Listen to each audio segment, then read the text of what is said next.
Come to Brightham for happy hours of glorious sunshine. Fun, jollity, gaiety.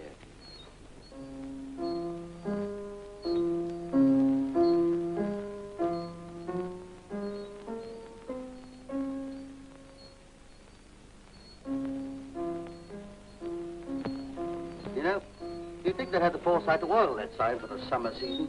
Oh, never mind. Tomorrow's forecast says bright, sunny intervals. Yeah. When we pop out, the sun pops in. Well, you must admit it's bracing weather all right, eh? Come on for a walk. What's the use? If you go against the wind, you mark time, and if you go with the wind, you fall flat on your... 12 solid days you've been here, all like this. Oh, last Thursday afternoon was fine. You know, it's all your fault. If you hadn't painted such a glamorous picture of this place, I'd be basking on the beach at Juan Pong. Aye, at a terrible expense. One thing I've been spared the sight of you in a bathing suit. Oh, I'll hit it. A policeman's holiday. What's up? Might hear you. What of it? Well, we want to preserve our incognito. If they found out that you were Inspector, you know, well, might start something. Hello? Somebody coming in? Oh, it's only Captain Fraser. Oh, dear. What about a rousing game of Ludo? Splendid. Oh, they're using the board. All right, snooker then. Table's free.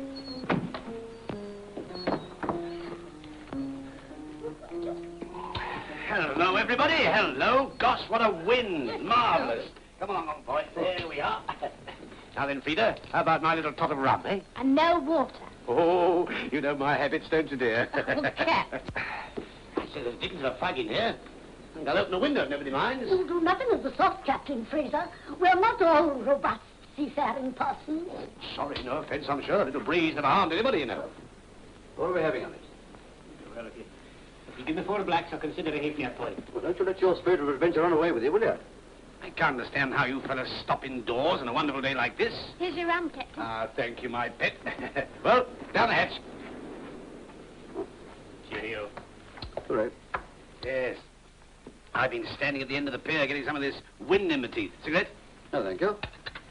Takes me back to the good old days on shipboard, battling up to the roaring 40s. Windjammer? Good heavens, no. One of his managed to destroy. You go. Excuse me. Wait a minute, you fellas. You've got the green and the yellow the wrong way round. The green goes on starboard. There. Ah. Oh, well, my mistake. Oh, dear. No, don't waggle your elbow about like that. Keep it steady, look. No, let me show you, will you? Excuse me a minute. No. You want to take long, even strokes like that, see? Don't snatch at it. This is what you were doing. Follow?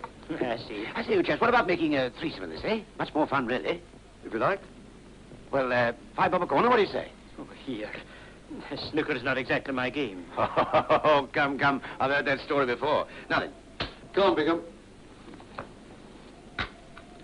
Oh, me, I'm afraid. Well, here we go.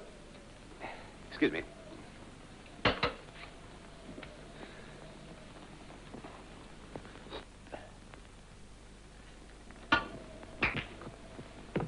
Bit of a fluke, I'm afraid. Hope so. Here for long yourself, Captain Fraser? Oh, I don't know. I generally hop about from one seaside place to the other, you know.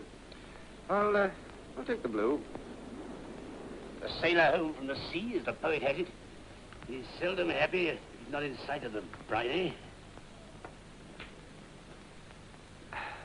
6.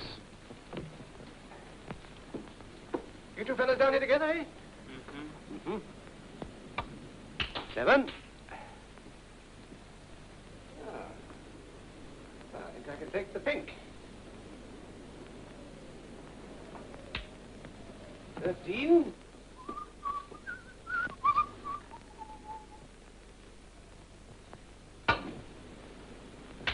14.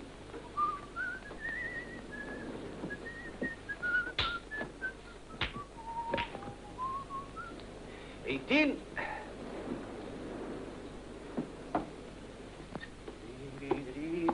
I always think a threesome's so much jollier for all concerned, don't you?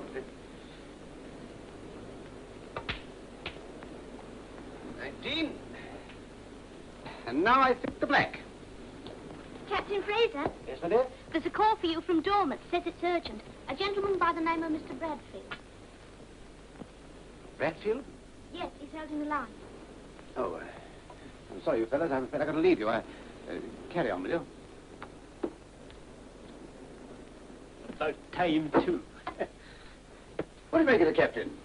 What do I make of him? Oh, the man's obviously an unprincipled shark. 5 shillings a corner. But thanks to Mr. Bradfield, I have a chance to retrieve the position. If you ask me, this Bradfield man seems to be a bit of a Jonah. Do you notice how the mention of his name put Fraser off his stroke? Pretty sure I'd mentioned it sooner. 19. Suit me. All right.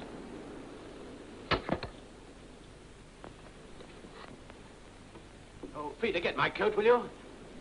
I say, I've got to go out. We'll have to finish this game some other time. I've got to run over to Dormouth.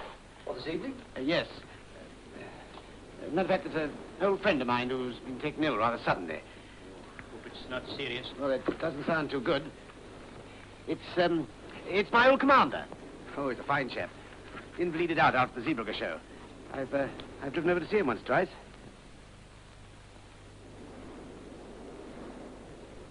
Oh, I suppose we must hope for the best. It's rather knocked me over, you know. I'll see you later. Poor chap's taking it rather badly. I wonder why. His friend wasn't too ill to speak on the phone. Yeah. Can you not forget your profession just for 5 minutes and stop behaving like a prize bloodhound? Until you could have a better holiday at Scotland Yard. So could I.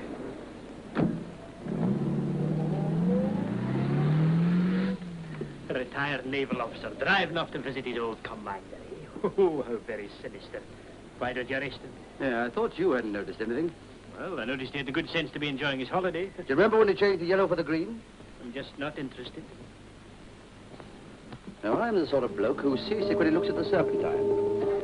But I know the difference between port and starboard, and Captain Fraser, late of the Royal Navy, does not.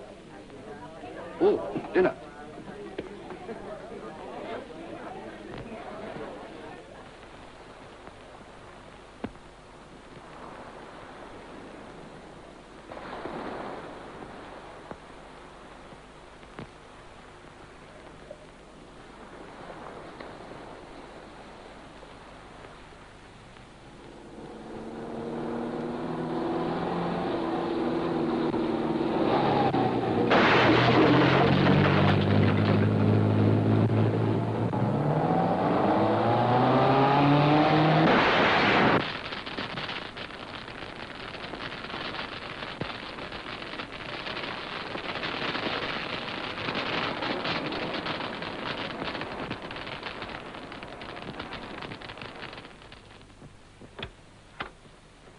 Is there a gentleman of the name of Captain Edwin Fraser staying here?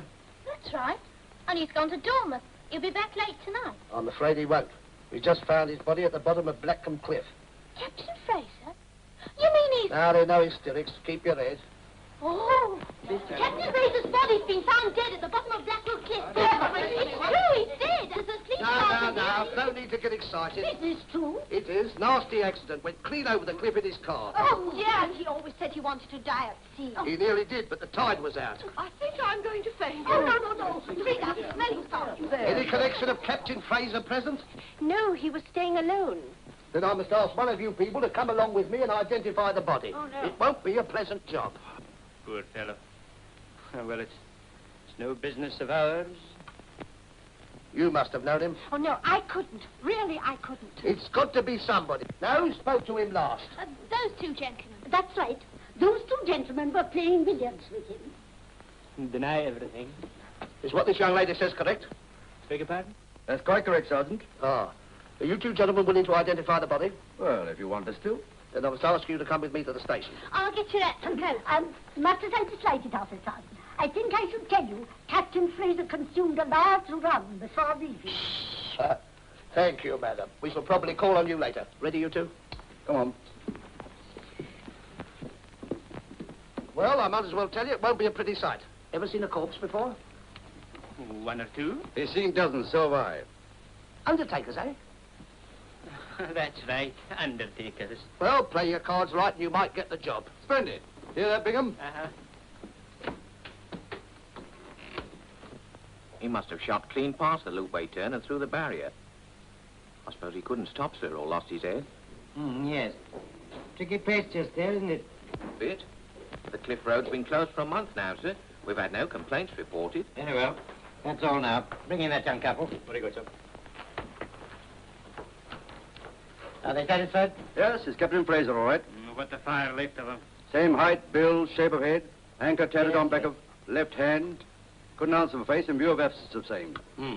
Recognize this? Yes, it's Captain Fraser's cigarette case. That's it, all right. Thank you. They'll have to sign a statement. Very good, sir. Did you find his dog? Dog? Yeah. The one that was on the end of this chain. Wire-haired terrier, gent. Answers to the name of Jellicoe. He took it with him. We didn't see any dog. Maybe he jumped out before the crash. You know, dogs are sometimes more intelligent than human beings. Some human beings. Over here, please.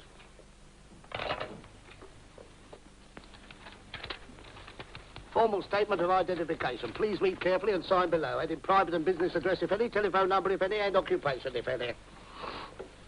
Come along, please. Come on. I understand you witnessed the accident.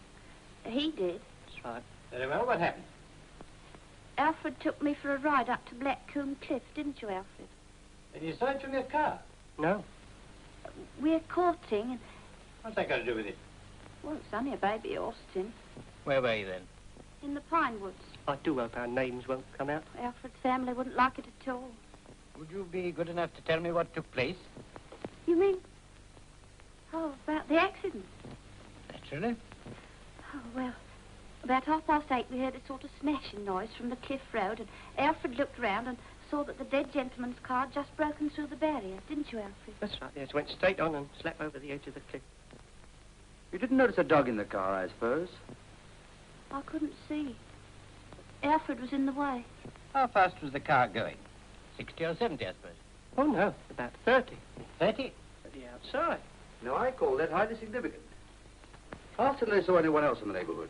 Another car, for instance. Are you conducting this inquiry or am I? Well, Funny we didn't see another car, but we heard one, didn't we, Alfred? That's right. We heard it ticking over, very faint down below. Thought they was doing the same as us, didn't we, Alfred? That's right. Do you remember anything else? Except after the accident, when I went to look over the edge of the cliff, I heard the other car drive off down the loopway. Really?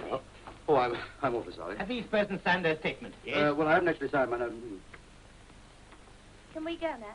Yes. What? You're going to address this to the officer in the hall. Oh, I do hope our names won't come out. Alfred's family wouldn't like it at all. He's got a wife and 3 children. That's right. Seems to be a perfectly straightforward accident case, Sergeant. Yes, sir. You've taken quite a bit of rum aboard, I understand. Yes, that probably explains it. Have you ever tried doing a fine cut into the middle pocket when you're soused? I beg your pardon? Let it pass. I've often noticed that members of the public have a passion for amateur theorizing. Good night. Take my advice, leave us to do the pinning down. You stick to screwing them down. You're quite right, Sergeant. Good Good night. night, all. Good night. Waste of time.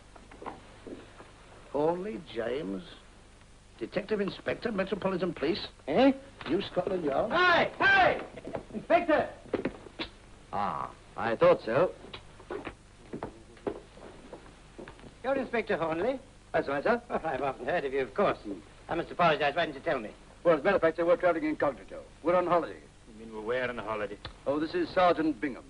Sergeant, it says here occupation undertaker. Oh, we undertake investigations. Come along in, Inspector. I'm sorry this has happened. Why don't you sit down? Thank you. Get Sergeant Bingham a chair, will you? Yes, sir. Hold this a minute, will you? And you have a cigar?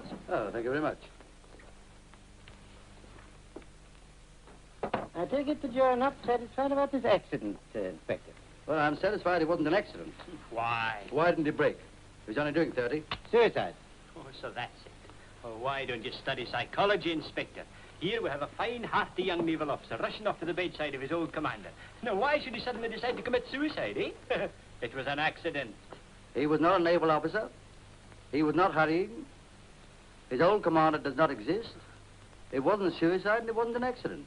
Otherwise, quite correct. What's this? How can you say that? Why, the man reeked of the sea.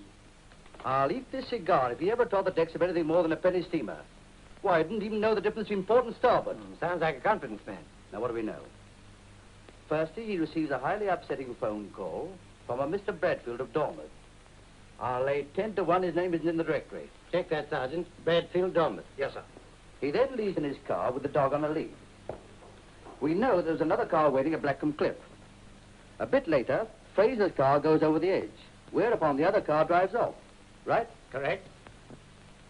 We also know that the dog wasn't in the car when it crashed on the beach, I see what you mean.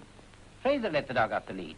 which shows that he must have stopped first, presumably to talk to whoever was in that other car. And if you ask me, it finished with Fraser being knocked on the head, shoved back in his car, which was set going for the beach, and then, plonk. Murder. Murder. Made to look like an accident. Only they forgot the dog. No Bradfield in the directory on the Dormont exchange, sir? Well, that confirms what you said. Murder.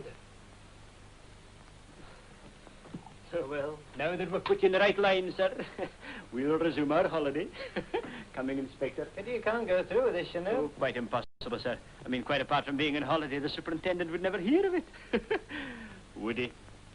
Appears to me to be a job for the yard. However, if you're not free... Well, I can't stop him making a request, can I, sir? Even if we are off duty, so to speak. Get me Whitehall 1212. He did that on purpose. You've deliberately ruined our holiday. That's right.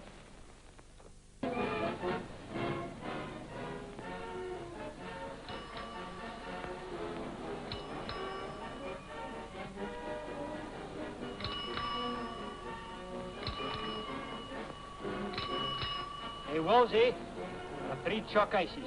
Send them up for the maid right away, will you? She'll pay you.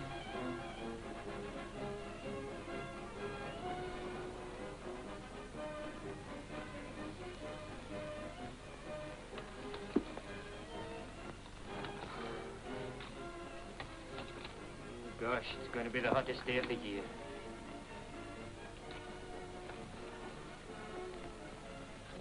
Found something? Nothing much, sir. Mostly bills. And a couple of letters from a Mrs. Bracer. And who's that? His lady friend? Hardly, sir. She calls him Dear Mr. Edwin and hopes his indigestion is better. Sounds like an old retainer. Well, there won't be trouble much with indigestion now. No mention of any family or anything. It looks as if he was alone in the world. My. The way these solicitors charge is daylight robbery. Listen to this. To attend in court to your dog Jellicoe biting postman, 3 guineas. Fine 7 and 6. Think of it, £3, 10 and 6 for biting a postman. It's out of all proportion. Here's another thing.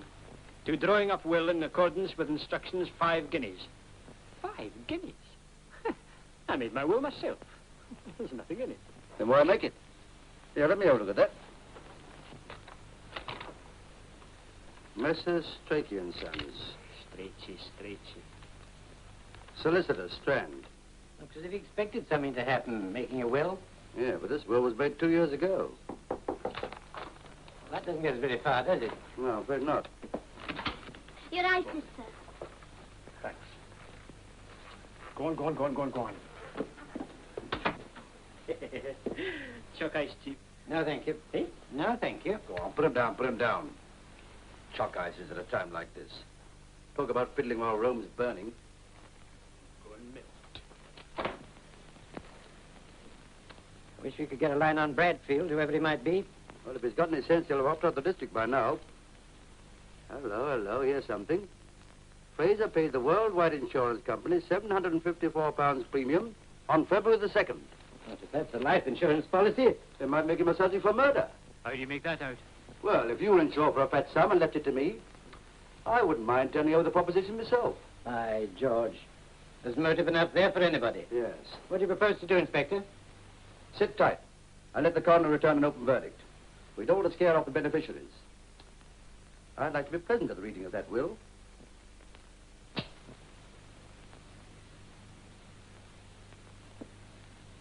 Strachey and Son? Yes. What is it? Well, it says here that they're reading me old captain's will today. You mean the late Captain Edwin Fraser's? R.I.P. Yeah, that's the idea. Well, they've just begun. Are you one of the beneficiaries? Well, I have expectations. This way. What name is it? Spetchett. Albert Montague Spetchett. All right. Been my intention. And now we come to the matter of the bequest. Mrs. Patchett. Good afternoon, all. I don't think I'm acquainted with the name. Are you a relative, sir? Well, strictly speaking, no. But there's nothing closer than the brotherhood of the sea, you know. Yes. Many is the gale I've weathered with me old captain, R.I.P. And seeing the announcement in the paper... Well, go on, go ahead, Governor. As I was saying, we now come to the matter of the bequests. Oh. Having remained a bachelor who has spent the greater part of his life in different quarters of the globe, I have neither ties nor dependents. This being so, I have taken out a life insurance endowment policy to mature in 20 years from the present date. And that is, of course, 2 years ago. Sure. In the event of my decease before that time, it is my wish that the full sum assured, namely £20,000, should revert to my old nurse and sometime housekeeper, Mrs. Adeline Bracer, whose services I remember with gratitude and affection. What? Me? That is so, Mrs. Bracer. £20,000? There must be a mistake. I should think so. There is no mistake, Miss Meadows. Gratitude and affection. Oh, poor Mr. I simply can't understand it. My uncle always led me to believe that I was the sole beneficiary. I have not finished yet, Miss Meadows. I also bequeath to Mrs. Bracer the residue of my personal estate after all claims and duties have been met. I may say that the final sum in this case will be very modest indeed. But this is really quite absurd. After all, I'm the only relative he's got. There is still more to come, Miss Meadows. To my third cousin, Angela Meadows, I bequeath my car and my dog, Jellicoe, with the earnest request that you will provide a good home for the latter.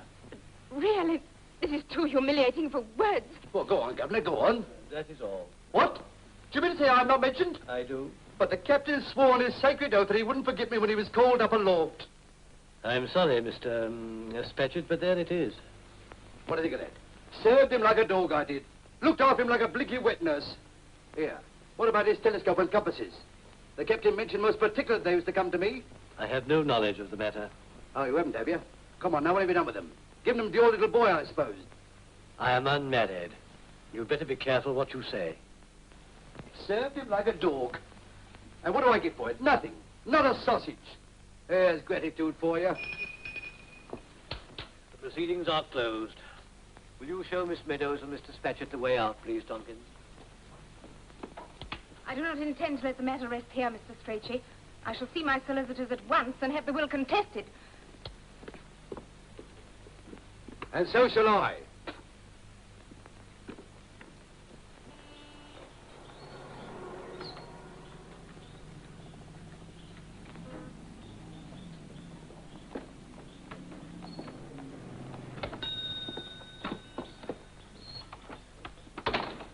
Hello. I didn't expect you back just yet. Had a good time in the West End? Not bad at all, Mrs. Mooney. Any customers?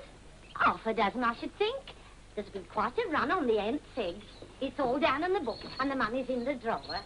It is a nuisance. I couldn't get the right material for the parlour curtains.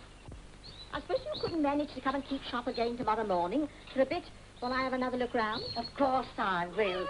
Gives me a chance to sit down. I'd sooner look at a goldfish any day than listen to my husband on the international situation. Thanks ever so, Mrs. Mooney. Oh, don't mince. About 11. Right. See you tomorrow, dear. Oh, I forgot. Somebody phoned up. Oh? Who was it? Dunno. She said, would you ring him back when you came home?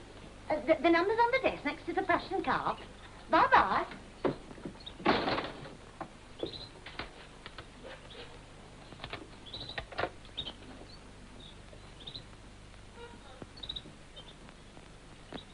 Hello.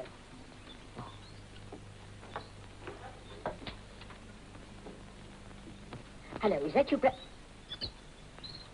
Hello. I'm here, Ma. I'll bring you later. Yeah, nice little business you got here. Yeah, I'm very partial to fish myself. Fried preferred. Ha ha. What do you want? Nothing at all. I just come down here in a pure spirit of Christian goodwill to offer you my hearty congratulations. I suppose you followed me. Nothing of the sort.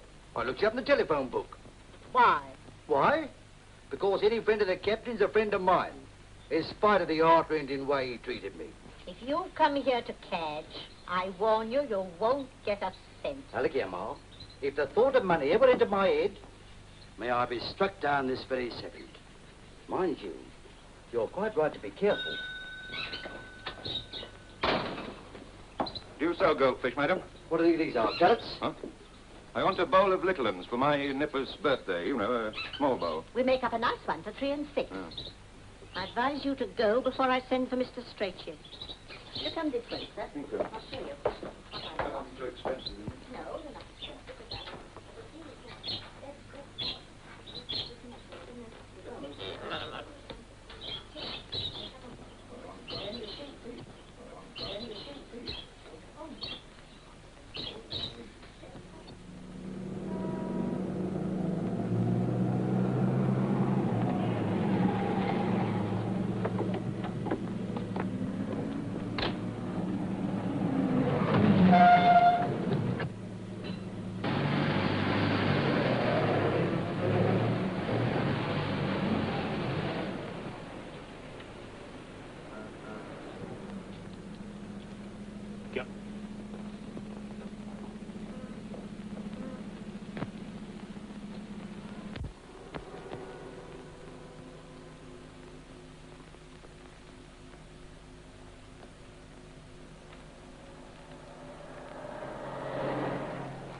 Hello?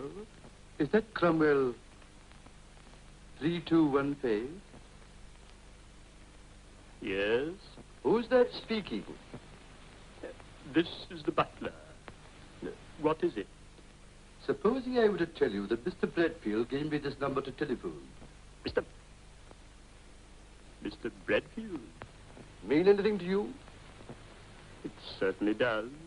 All right. Well, you can cut that butler stuff. Okay, buddy, but you know, you can't be too careful in our kind of work. Don't I do it? Say, maybe it's the bad line, but I don't seem to recognize your voice. Who is it? I don't suppose you ever heard Mr. Bradfield mention Charlie? Charlie? Oh, so you're Charlie. Huh. Have you heard of me? Oh, why, of course you bet. What a lucky shot. Is Mr. Bradfield there now? No. Why? Did he say he would be? Oh, no, but I haven't seen him since the last job. You mean about Captain Fraser? Shh. Oh, I didn't know you were in on that, Charlie. Oh, up to the neck. Now, listen. I've got to speak to Bradfield. It's urgent. Do you know where he is? Why, of course, but I can't tell you over the phone. No, but this can't wait. Do you happen to know of a pub called the Hero of Inkerman at the corner of Waterloo Street? You bet. Can you meet me there tonight at 8 o'clock? Okay, Charlie. Who do I ask for? Joe. Spider Joe. Goodbye, Charlie. Goodbye, Spider. Hero of Inkerman, 8, Spider Joe. How's that, eh? Good work, sir. We traced the Cromwell number, sir. The address is 153A Cromwell Avenue. Thank you. 153A Cromwell Avenue. Hello? Well, just a minute. Sergeant Bingham, sir. Right. We'll see what he's got to report. Hornleigh speaking. Inspector, I've just seen Captain Fraser. What? Walking down the street with his dog. Ah, fancy that. But it's a fact. I followed the Meadows girl to a house here. She'd just gone inside when the captain walks up as large as life and goes into the same house. And what did the dog say? Huh? You don't believe me? Of course I don't. Oh, but I saw him with my own eyes, Inspector. If it wasn't Fraser, it was his twin brother. Why, I'm telephoning you now from the same house. And where was that? 153A Cromwell Avenue. What's that? Aye, and listen, there's something very peculiar going on here. Ah. It looks as if you've stolen them out on me, doesn't it, Sergeant? Eh? Well, yes. It does, doesn't it, Inspector? Well, you haven't. I know all about that house. Eh? Yes, it's used by the people who killed Fraser, including Bradfield. That's right. One of them just rang up. The crook, if ever there was one. Yeah, so's that butler fella. You better be careful of him. Butler? No butler here. What do you mean? I was talking to myself a couple of minutes ago. But you couldn't have been. Why not? Because I was talking myself to that crook. Oh. So you're Spider Joe. You're Charlie? You bald-headed, spindle-shagged, haggis-witted, toffee brain. Now, wait a minute, Inspector. You made the very same mistake yourself. I don't want any subordination from you. You ain't there till I come round. But what about Captain Fraser?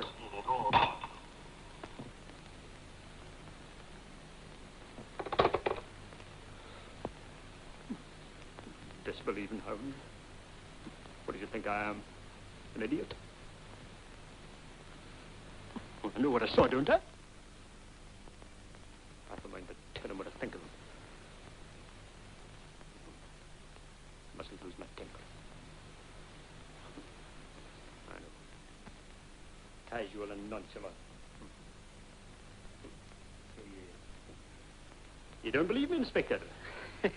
Well, maybe you're right, but I just want you to convince me, that's all. That's better. Put the onus on him. That's clever. Cigarette, Inspector? No, maybe not. Might take one. Yeah. Won't you sit down, Inspector? Now, listen, Inspector. Just leaving Fraser out of the question for the minute.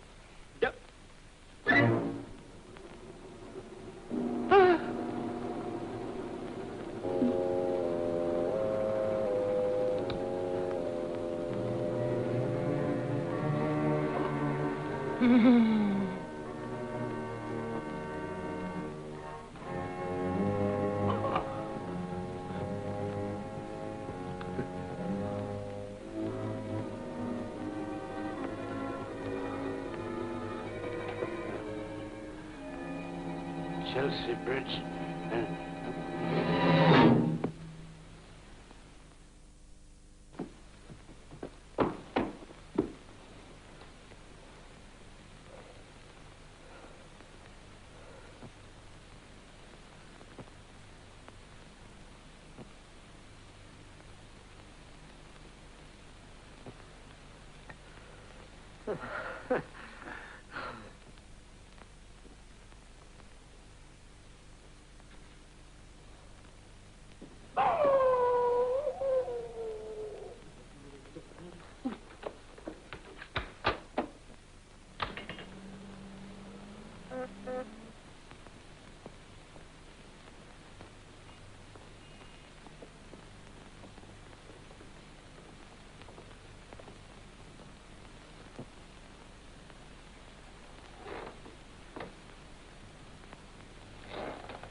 This is the place? Yes. And I was right about Captain Fraser. He's in there now. Go on. So he's popped up again? He's dead in the drawing room. I thought you said he was alive. Yes, but he's dead again now. Well, I wish you'd make up your mind. Go on. He's in here. Look! I see. First of all, he chucks himself over a 200-foot cliff and roasts himself alive. Then he pops back to life again, decides he doesn't like it, kicks the bucket a second time, and turns himself into a prize Persian. He was there when I came out. I swear he was.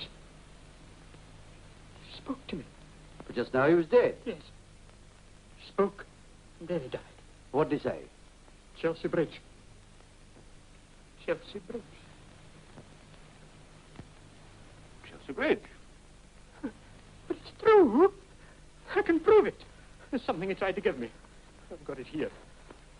That's all right, old man. Take it easy, take it easy. Gone.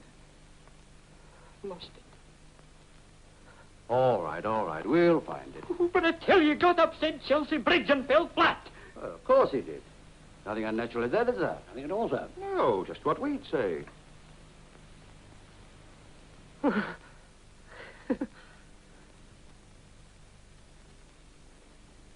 Here it is. What? Fraser dropped it. I told you. Tried to give it to me. You better take a look around. Very good, sir. That probably belongs to the murderer. I've placed a vital clue in your hands, Inspector. Here, let me get this straight. You say you followed the Meadows girl here? Yes. And Fraser came along and you went in after him? Yes. And there was no sign of anyone until you found Fraser dead? I knocked in the head. He must have been attacked as soon as he got inside. You're sure it was Fraser? Of course, I'm sure. He had that same anchor mark in his hand. Yeah, but how do I know you haven't imagined it? That you haven't cooked up this bit of evidence? I wouldn't put it past you. I have not. I found him upstairs, Inspector. Oh, it's Jellicoe. Could I cook him up? Anything else? No, sir, nothing. No one downstairs, sir. Kitchen windows open. There are tire marks just outside in mews. Of course. Whoever it was took Fraser's body through the back to a car, while you were taking the air in the front. Why the blazing to stick inside? Suppose you'd like to have found me stretched stiff and cold in that carpet. Yeah, don't put ideas into my head. Chelsea Bridge, Chelsea. I believe I've got it. Supposing Fraser overheard them say that they were going to drop his body over it. I tried to tell you. How about that? Possible. Right. Well, now you go and keep a watch on Chelsea Bridge. But now? Yeah, until further orders. Go on, hop it. Go on. Now what about these car marks?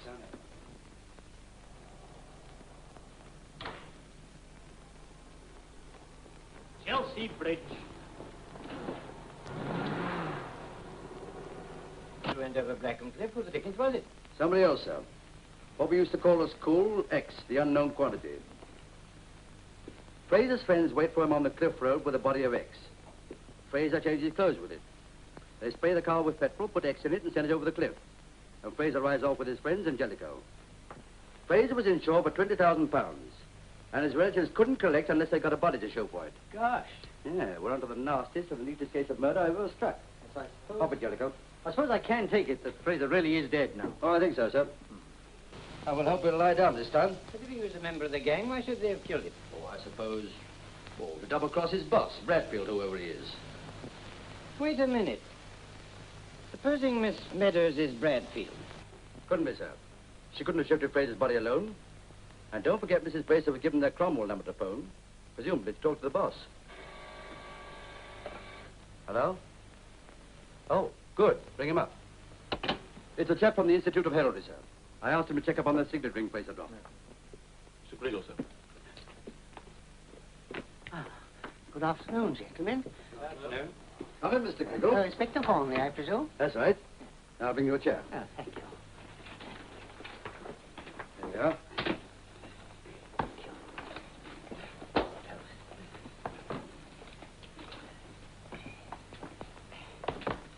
Now, did you have any luck? Since heraldry is an exact science, luck can hardly be said to enter into it. However, my researches have met with some slight success. Good. Did you find out who that ring belongs to? All in good time, Inspector.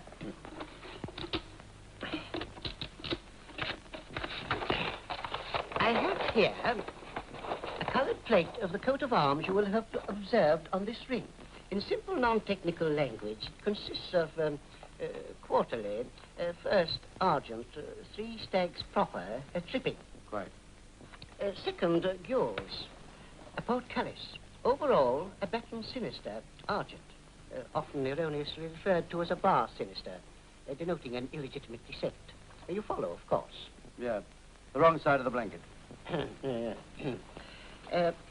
Third, or 5 ogresses or pellets in saltire. Oh, yes, of course. Yes.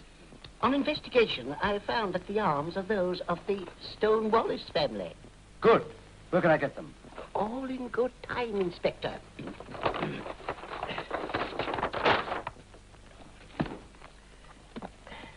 Turning to Debrett, we find here an entry under Stone-Wallace. I take it you are not concerned with the derivation of the name itself. Not passionately. Ah, pity. It has points of interest. However, the sole surviving member of the family would appear to be Richard Anstruther Stone-Wallace, born 1893. He is now resident at 5 Oaks, near St. Albans, Herefordshire. Good. Splendid. 5 Oaks and Albans. Thank you very much, Mr. Griggle. That's just what I wanted. Excuse me, sir, there's no time to lose. Stone-Wallace may be the man we want. Good luck, Inspector. Thank you. Hello? Where have you been? Chelsea Bridge. What? All night. Bless my soul, I forgot all about you. Oh, I'm sorry. But what happened? For 12 solid hours, nothing.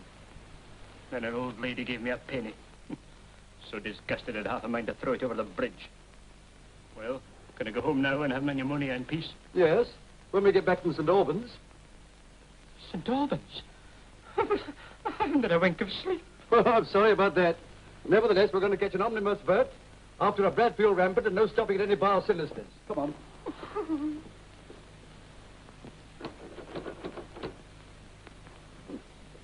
Nice little place. Yeah. Wake up. You know, that's the 3rd time you've dropped off. You better pull yourself together. We may be meeting the murderer. That is, if he's at home.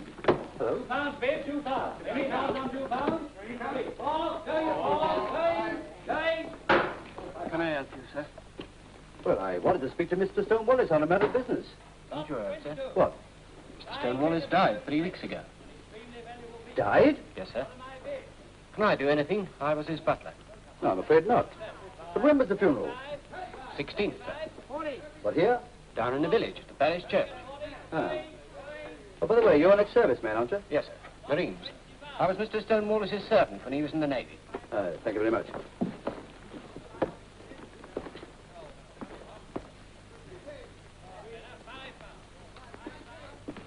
Come on. It's as plain as a pikestaff. We found X. It was Stone-Wallace's body they sent over the cliff instead of Fraser's. How can you prove it? Easy. Tonight, you and I are going to play Hamlet, Act 5, Scene 1. Have we time to fool about like that? The gravedigger scene, you ignoramus. Excuse me, sir.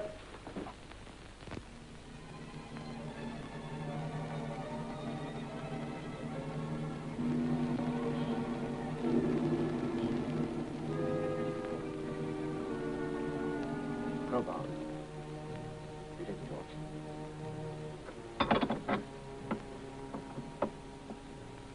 You know, we shouldn't be doing this without an exhumation order from the Home Office. Well, I retired in 1950. What's the matter with you? Hay fever? No Chelsea Bridge. Cut it.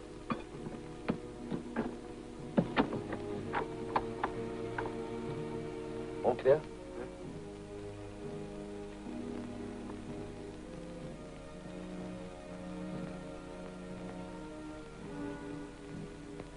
Richard Anstruther died 3 weeks ago. That's the one we want.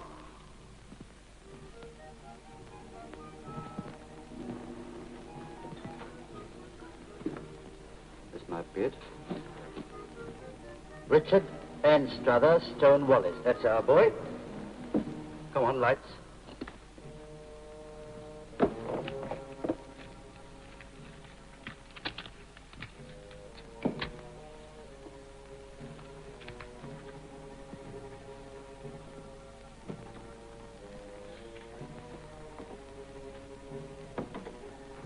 Now, you get busy with that other stone, that other, comb room. Yes. I didn't think much of that steak we had for dinner. That's the worst of these country pubs. They're all right for beer, but when it comes to food, they stop short at bread and cheese and pickles. Come in. Come in. What do you expect to find? Nothing. A whole coffin full of it. Come on up, she goes.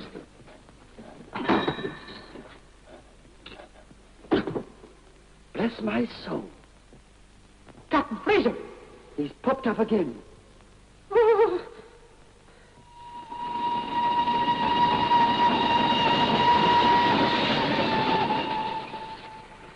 Well, we seem to be back where we started. Anyway, we've seen the last of Fraser. That's worth a couple of years' pension. I wonder why they bothered to put his corpse into somebody else's coffin. Now, look, if I ever murdered you, which becomes increasingly likely, the snag would be getting rid of your body, so-called. And if I knew of a nice vacant coffin, why, I'd jump at it. Vulgar abuse doesn't alter the fact that we're no further forward. Of course we are. We now know that Stone Wallace wasn't murdered. They just snatched his body and sent it over the cliff instead of Fraser's. Yes, but who planned it and who killed Fraser? Bradfield. And who's Bradfield? Search me. There you are, then. You see just what I said. We haven't advanced an inch. Wait a minute. There's one thing we've forgotten. That comic clue of yours, Chelsea Bridge. You can watch it yourself this time. No, I was wrong then. Still, it must have meant something. How did he say it? Just sort of opened his mouth and said it. Yes, well, come on, now show me. Eh? Well, you sort of sit and like this. What's the matter? Oh, you feel sort of silly. Come on now, get on with it. Well, you sort of sitting like this, see? And then he opened his eyes and he struggled up. Yeah, it must have been a horrible sight.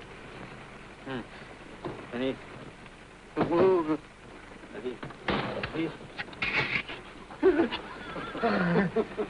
Tickets, please. Go on, give me the tickets. Don't sit there and talk.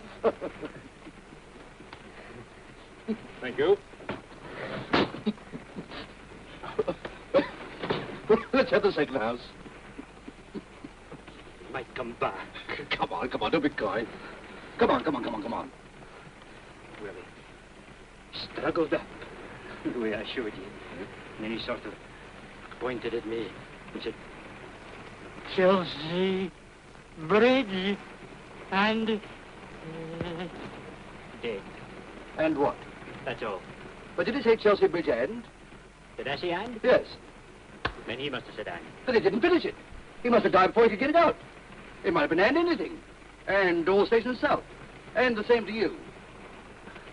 Doesn't make sense. What doesn't? Chelsea Bridge and the same to you. Chellingworth, Chelmick, Chelsea Art Stores, Chelsea Barracks, Chelsea... Aha. Chelsea Bridge and Social Club. Bridge. I wonder. Bridge club doesn't sound very ominous to me. Let's go.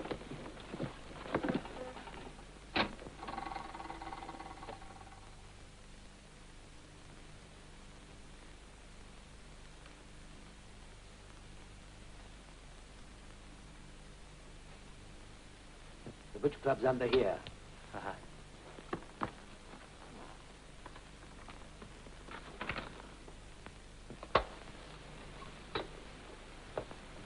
Hello, hello. This is station CG43, calling all enthusiastic amateurs.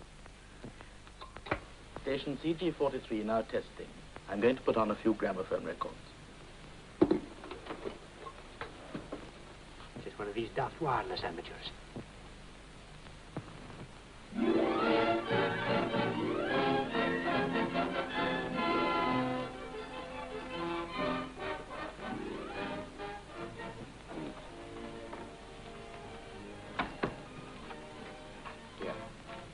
See that window? Uh-huh. Well, take a digger through it. Can't reach. Go, bend over and I'll hold your feet. Oh, not me. Why don't you do it? Oh, the police force can't afford to lose me. Can't afford to. Oh. Here, come on. No insubordination, come on. I can't stand heights. Oh, God, it's all right. I'll look after you. Now, bend down. How can I trust you? That's all right, yes. Now, take it easy. Let yourself go. And I can hold them. Yes, I can hold it, yeah. And I'll pay you out inch by inch. I'm getting giddy. Go on, now go on. On you go. I've got you. Are you sure? I've got you. Go on, go on. I've got you. But don't go too far.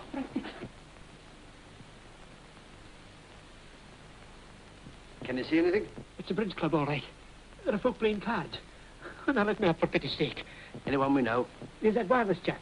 Just going out. No, I mean just coming in. It's all very confusing. They're all upside down.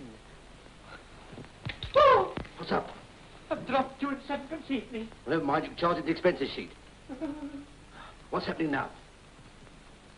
There seems to be a bit of an argument. You will return to Cromer tomorrow, and you will hear from us when your turn comes. Well, supposing I refuse to go on with it. Isn't that a little difficult? Well, I didn't know I was going to work for a murderer. Well, that's what Bradfield is, isn't he? You think I can't guess? You'd better be careful. Well, you're the only one who knows who he is. Why should we work for a man we've never even seen? Because you're well paid for it. And because you can't afford not to. It's Mrs. Breezer and the Meadows girl. Good. We struck oil. The Meadows girl's saying something. What? You think I'm a lip reader as well as a trapeze artist? What's happening now? Well, whatever the argument was about, the Meadows girl has won. Oh, now, can I come up now? All Please, right. Inspector. All right, come on. Hold on. All right, I've got you. Wait a minute, I want to spit on my hands. Oh.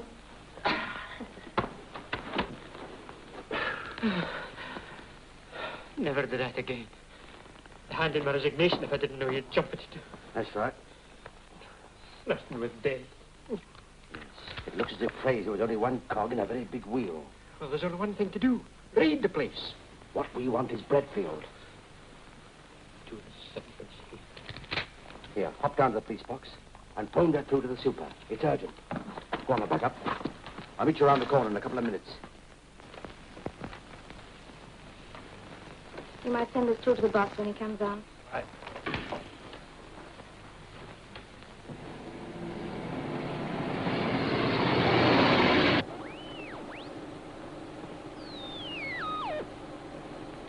Are you on the air yet, UX-74? UX-74. If so, please call me. Over. Hello, CG-43. Here I am. You're coming over at good strength. How have you been getting on since our last talk? I suppose you've been busy in the garden today. Over. That's right. Some of the family are a bit worried over that medlar tree you cut back for us last week. The roots seem to be affecting the shrub from the Cromer nurseries. Over. I'll try and pick up the reply. There is no need to worry about the Cromer shrub. If necessary, we can transplant it. Can you tell where it's coming from? Give us a chance, sir. Try and do yourself, Jim. Okay, George. The medlar tree needed drastic treatment, but you will find the garden will be all the better for it. Is there any sign of blight in your district? Over. You sure you're on the right station? Sounds like Mr. Middleton to me. It's Bedfield. The family's the gang. The garden's the racket and the trees are the separate members. The medlar that was cut back was Captain Fraser. Oh, I see. And what's the blight? Hush, you fool. The police. Northeast for a bit, Jim. Quick as you can. All right. I may not be able to carry out another experiment for some time. It's quite near now, sir. Less than a mile, I should say. Good, good. South now, Jim. As you know, it's a delicate operation, and one can only graft onto a similar species. Not more than half a mile now. It is unlikely, therefore, that you will hear from me for another month or so. No, but you'll hear from us if you only keep on talking. I don't think there's anything else. Eh? Oh, here, come on, think of something. No, that seems to be all. So goodbye for the present. Oh, what luck. Leads us up the garden and then nips us in the blinking bud. Circle. What's number 3? Balloon Barrage Supply Depot. 4? Raytock's Dog Biscuit Factory. Balloons and dog biscuits. You're wasting your time, Inspector. Look, why not arrest the others? One of them's certain to squeal. Well, how can they squeal if they don't know? 6? Queen Anne's Hospital. What's the use? Wait a minute.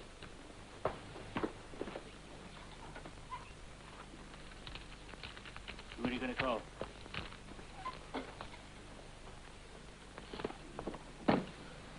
Get me St. Albans 322. Who are you calling? You'll see.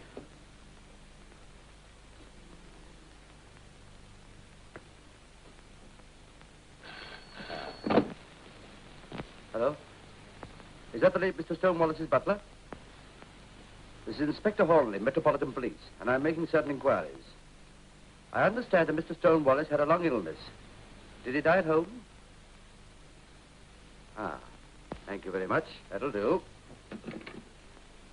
Stonewallis was removed to a private ward in Queen Anne's Hospital, where he died 6 weeks later. Queen Anne's? So that's where Bradfield's playing his game? Yes, square number 6. Ask Dr. McDonald to come along, will you? Yes, sir. I believe I've got it. This record is worked from the hospital. Bradfield sends out a message whenever he spots a dying patient who resembles a member of the gang. When Stonewallis entered the hospital, he warned Captain Fraser, a member of the same height, build, age, and told him to get ready for the changeover. Yeah, but that could work once, but it's a chancy thing to try and run in a system. Now, that's where the doctor can help us. What's this, Inspector? I wanted to ask you something, Doctor. Yeah? Do you know Queen Anne's Hospital? Oh, yes, I walked it 15 years ago. How many patients pass through there a year? Oh, let me see. There used to be 850 beds in my time. There are probably more now. Say 15,000 patients. And the mortality rate? The average is about 5%. Ah, that'll be what, 750 deaths a year? Mm-hmm. Righto, thank you, Doctor. Thank you very much. That's okay. Now, let me think. 750 dead bodies against a dozen stooges. That'll mean that Bradfield could...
Careful, careful, careful. Gently. Gently. That's right. Good morning, Manners. Good morning, John. Mr. Mackenzie is a very old patient of mine, Manners. I'm sure I understand. His condition's extremely grave. Coronary thrombosis, you know, hopeless owing to his weak state. Then there are the effects of nephritis and other complications. Then it's only a matter of time, surely. Quite. Under the circumstances, I'm going to make a rather special request. Yes? The patient has expressed a special desire that his own medical attendant, Dr. Toomey, might be constantly with him. It's contrary to hospital practice. Yes, yes, I know, but it can only be for a few more days. Well, of course, Sir George, if you insist. Thank you. I was sure you'd be sympathetic. Dr. Toomey. Ah, my dear Sir George. How do you do, Dr. Toomey? This is the house surgeon, Dr. Manners, and the matron. I've made all arrangements for you to be in attendance, and Dr. Manners and the matron will cooperate. Splendid. If I can help in any special way, Doctor, please let me know. I most certainly will, thank you very much. And how is my patient? Doctor. Coronary thrombosis, you know. Hopeless. There are also the effects of nephritis and other complications. So I believe. Yes, well, I must be going. If I might suggest, Dr. Toomey, I think I should give the patient a slight sedative. His journey seems to have unsettled him. Oh, great. I have no certainty. Goodbye. Goodbye, Sir George.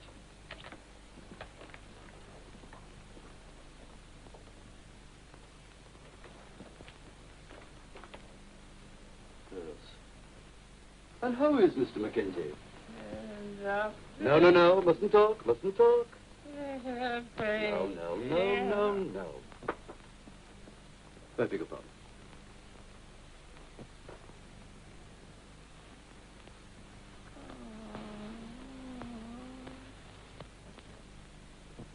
Is there anything I can do, Doctor? Well, no, not just at the moment. Thank you. Oh, I beg your pardon.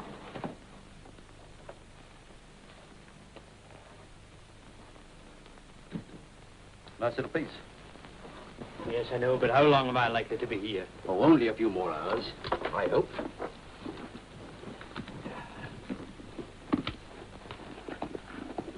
Oh, get anything for me? Well, you're ill. You don't think I'm going to lie here and starve, do you? Oh, all right. Some people don't think of their stomachs. Yes, and mind you pop it under the bedclothes if anybody comes. You suspect anybody yet? No, it goes to count.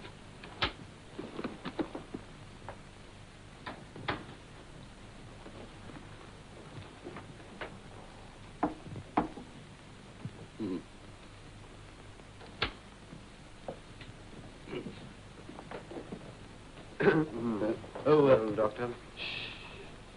Asleep. If you follow me, Doctor, I'll show you your room. Oh, well, thank you very much. Oh.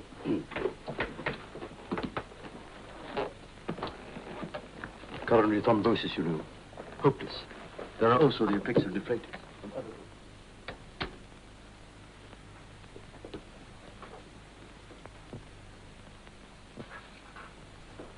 Sir George asked yesterday that he should be admitted, I believe. Yes, Doctor.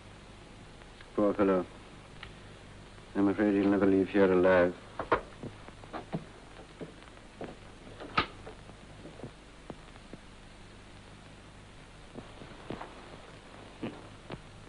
Won't leave here alive.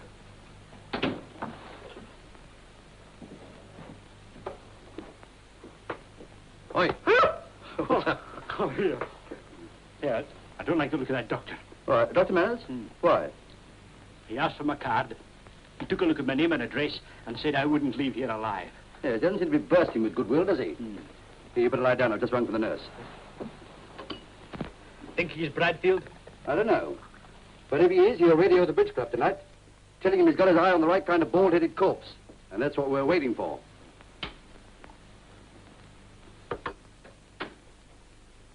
Yes, Doctor?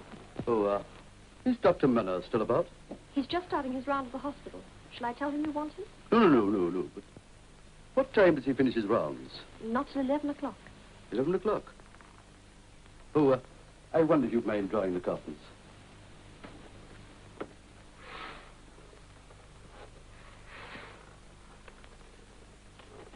Is there anything else, Doctor? No, thank you, my dear. My dear probationer. Yes. 11 o'clock. The exact time that Bradfield broadcast the other night. What are you going to do? Wait. Come on, shove over.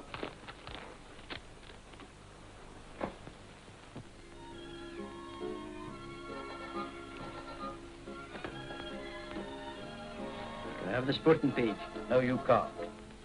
I wanted to see the results of the Highland Games. Well, they're not in. This is a civilized newspaper. 11 o'clock. Where are you going? I'm going to take a look at Dr. Manners. Oh? Will you lie down and go on dying? Somebody might come in. And remember, if that nurse comes back, none of your Highland Games. Oh, just finished my rounds. Yes. Thought I'd look in to see if you'd gone to bed. I don't like to leave a case of acute coronary thrombosis, you know. Patient's no worse, I hope. Oh, he's very restless, very restless. So there's the after effects of nephritis and other complications. Yes, you mentioned that. What are the other complications exactly? Well, there's his liver, for instance. Is that affected? Oh, yes. Riddled with disease. What's the trouble? What, didn't Sir George tell you? No. It's very curious. I should have thought he'd mentioned that. Have you ever heard of plutosis? Plutosis? Never. Well, very few people have, as a matter of fact. Anyway, he's got it. It's a tropical disease.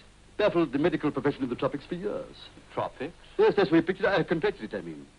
Oh, well, I'll be turning in. Call me if you want me. I most certainly will. Good night. Good night. What did you say I had? Plutosis. Never heard of it. Neither have I. Here, you sit tight. I'm going to follow him.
Hello.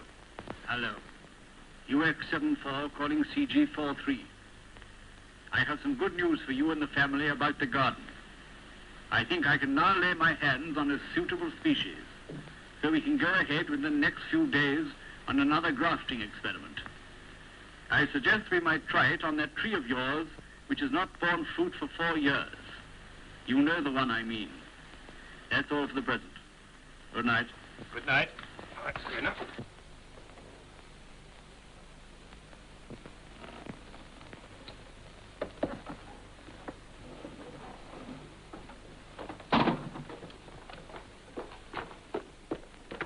Dr. Toomey? Eh? Oh, yes. There's a man at the casualty entrance asking for you. Oh. Oh, yes, yes. Oh, yes, that'll be one of my private patients. His wife's, you know, being a nurse.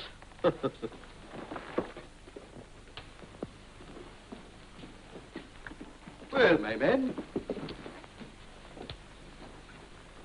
Any results? Yes, he came through with this. When? About 10 minutes ago. Anything wrong? No, but... No, there's no need to distress yourself, my man. It's a perfectly natural process. You go home and tell your wife that there's one born every minute.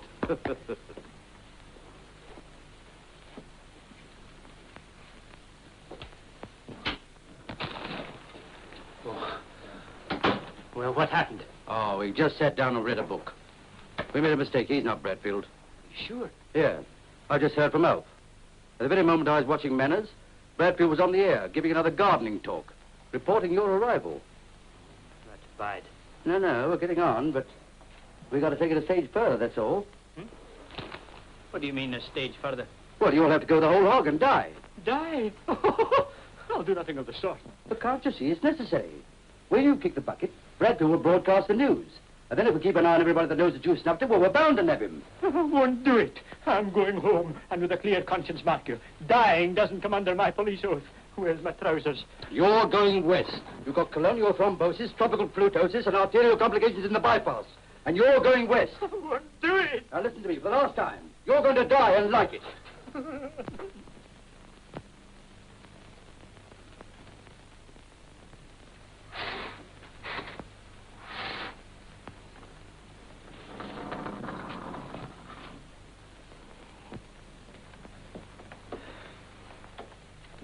Morning, nurse.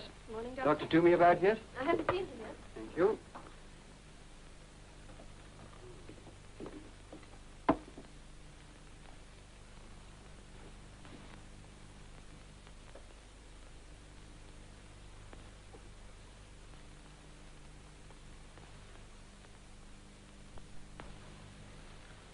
May I see the patient's card, please, nurse?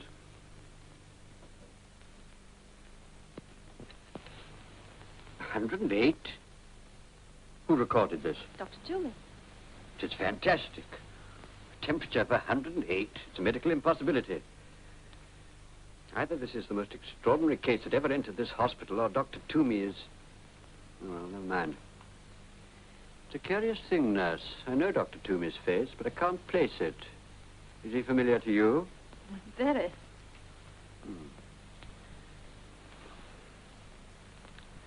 Just as I thought.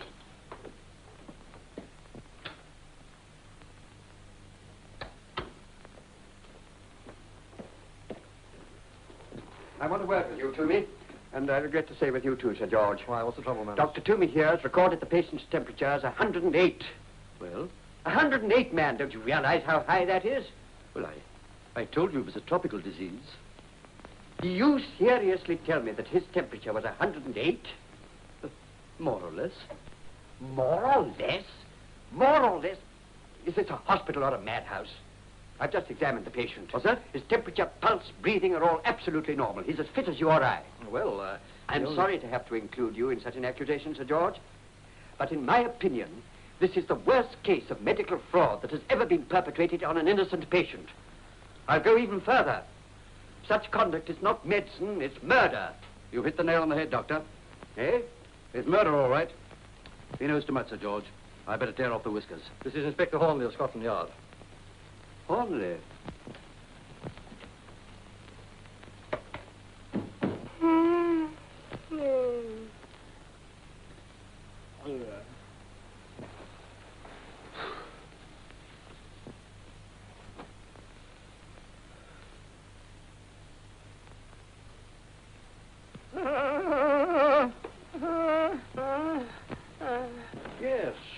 Yes, I can certify him dead, all right. But what then? Leave the rest to me.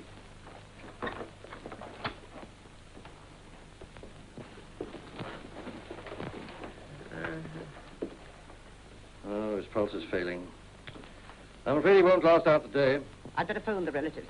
He's only got an aunt, and she's in Scotland. I should let her know. Have you got the address? Well, yes, I think so somewhere. Oh, yes, I know him by wallet. Yes. Oh, yes, here we are. Miss McDougall, Kirkmichael Cottage.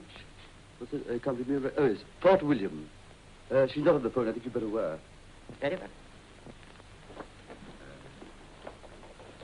You might leave us to the patient for a few minutes. I'll call you.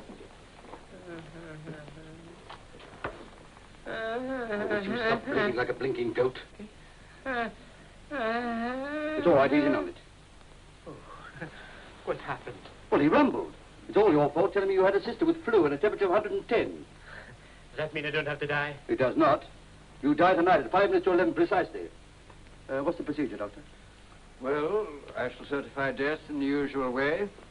The matron will then give orders for the body to be removed to the mortuary. The what? It will then be placed on a slab and remain there until the undertakers collect it in the morning. Over my dead body. No, shut up, shut up. Here, Inspector. Either this corpse goes home or it resigns. But you're not going to lie down on a job at a time like this? I'm not going to lie down in a slab in a mortuary all night. All alone. You won't be alone.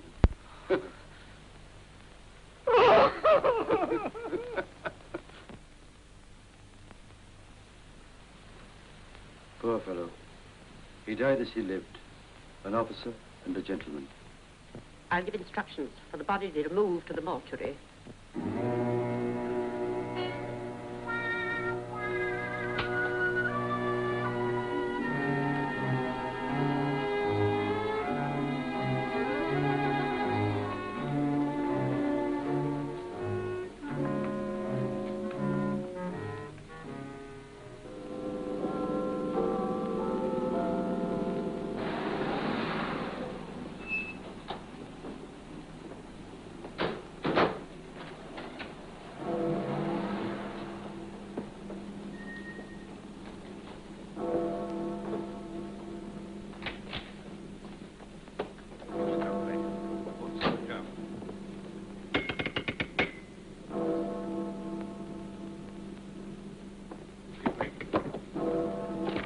Police are here.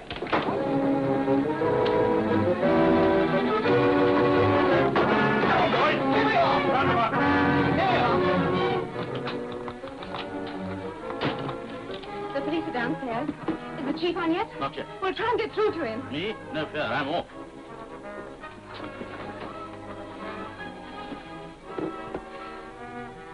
This is CG43, calling UX74, very urgent. This is CG43 calling UX74, very urgent. UX74 here. What is it? This is Anne. We're finished, Jack. The police are here. They're coming up the stairs now, darling. What shall I do? Nothing, Anne.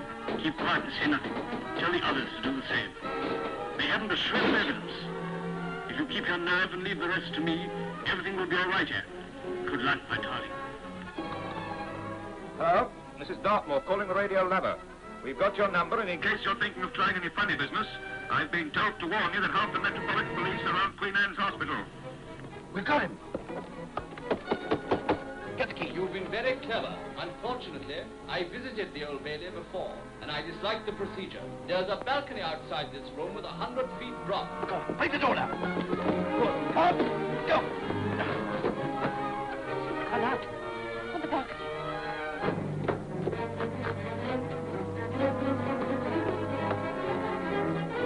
Mr. Mason, come on.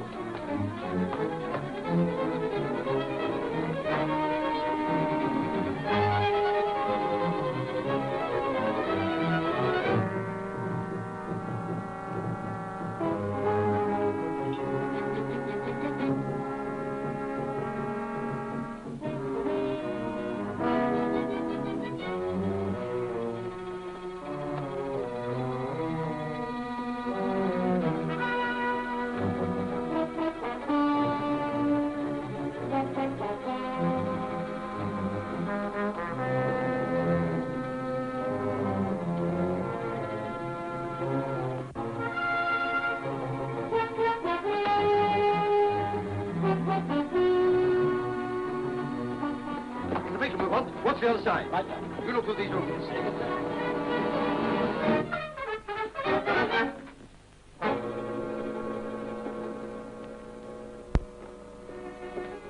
Excuse me. Have you seen the matron? I'm afraid not. A pity you forgot to change your shoes, Mr. Bradfield. A nice little spot of Jekyll and Hyde, I must say. Come on, the game's up. Oh, you cut that out!